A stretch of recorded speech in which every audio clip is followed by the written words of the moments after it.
Hi everybody, this is Paul Gerard. I'm a student loan consultant working with the American Dental Education Association, and this repayment module is on federal consolidation and how to know if federal consolidation should be part of your repayment strategy as a dental school graduate.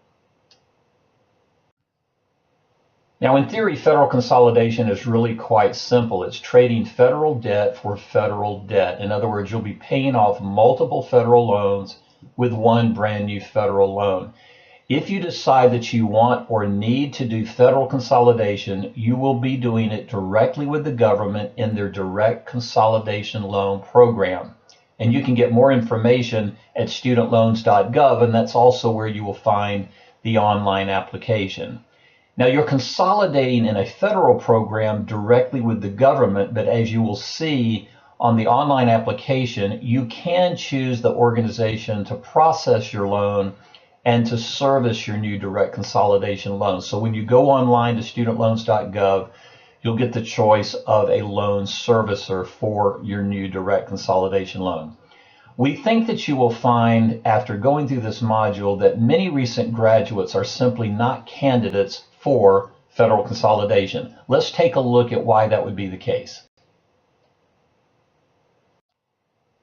Now, as you can imagine, there are both advantages and disadvantages to federal consolidation. So let's take a look at each one of these. In terms of advantages, if you have multiple loan servicers, certainly by consolidating, you will get the convenience of one loan servicer. Remember, most everyone has multiple loans, but in this case, the issue is, do you have multiple loan servicers? By consolidating, you'll have one loan and one loan servicer, one place to send payments, one place to send any kind of forms you may need in terms of postponement or applications for income plans.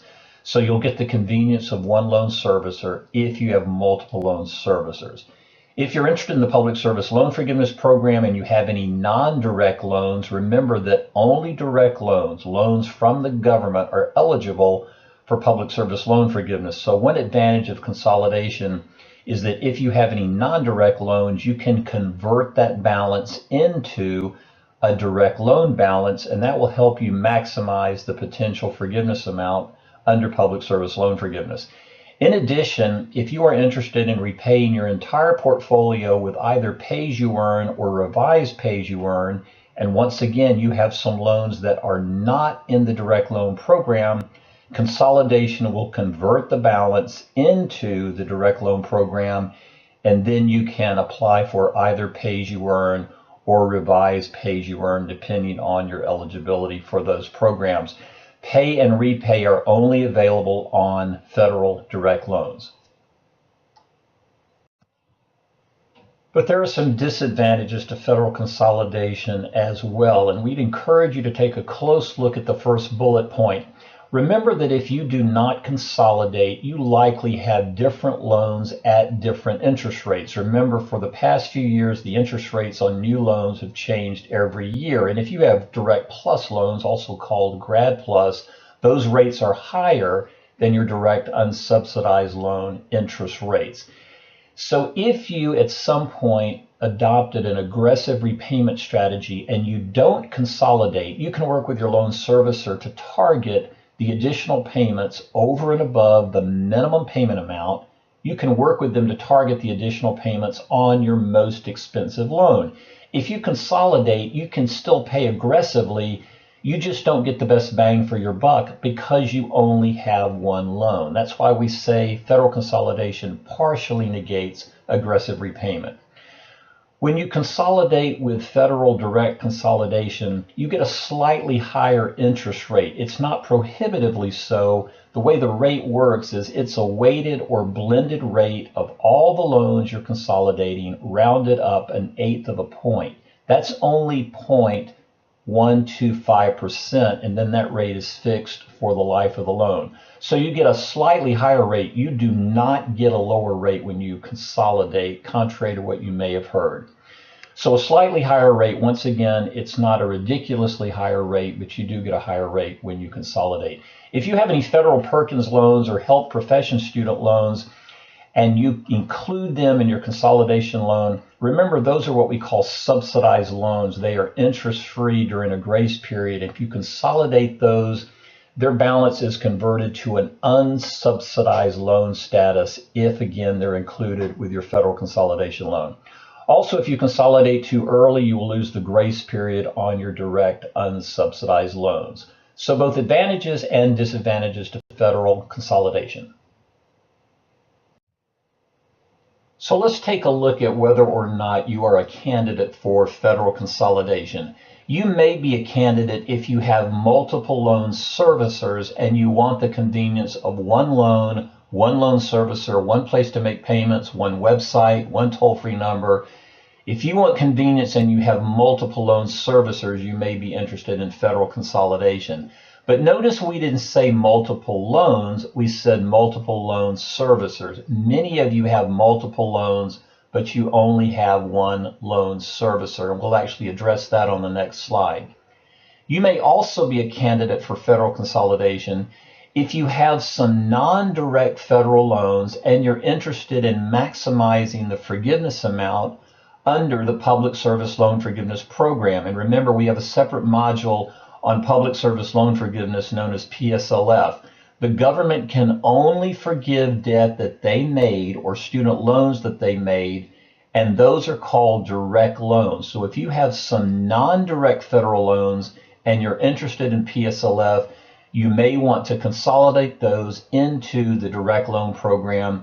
And what you're doing is you're converting the balance from a non-direct loan balance into the direct loan program. And that way, if you qualify for public service loan forgiveness, you're helping to maximize the amount that can be forgiven. You may also be a candidate if you have some non-direct loans and you want to pay your entire balance with either pay-as-you-earn or the newer version called revised pay-as-you-earn. Now, once again, we have a separate module at ADEA.org on income-driven repayment plans, including pay-as-you-earn and revised pay-as-you-earn. These two repayment plans are only available on direct loans. So once again, if you have some non-direct federal loans and you want to pay the entire balance with one of these two repayment plans, pay or repay, you would be a candidate for federal consolidation. But you may not be a candidate for federal consolidation if you already have one loan servicer. We mentioned on the previous slide, most everyone seems to have multiple loans, but if you have a bunch of loans and they're serviced by one loan servicer, in all likelihood, that loan servicer will offer something called combined or single billing. This is where, regardless of the repayment plan you choose, you make one payment and they will apply that payment proportionately against each loan you have with them based on the amount you borrowed and the interest rate on the loan. So you may not be a candidate if you already have one loan servicer. You may also not be a candidate if your entire student loan portfolio is already in the direct loan program. And for many of you watching this module, the loans that you have in your student loan portfolio are already direct loans. The federal government took over all the federal lending in the 2010-11 academic year. So look at your portfolio and you're likely to see direct unsubsidized, direct plus loans listed there. So you may not be a candidate if everything is already in the direct loan program.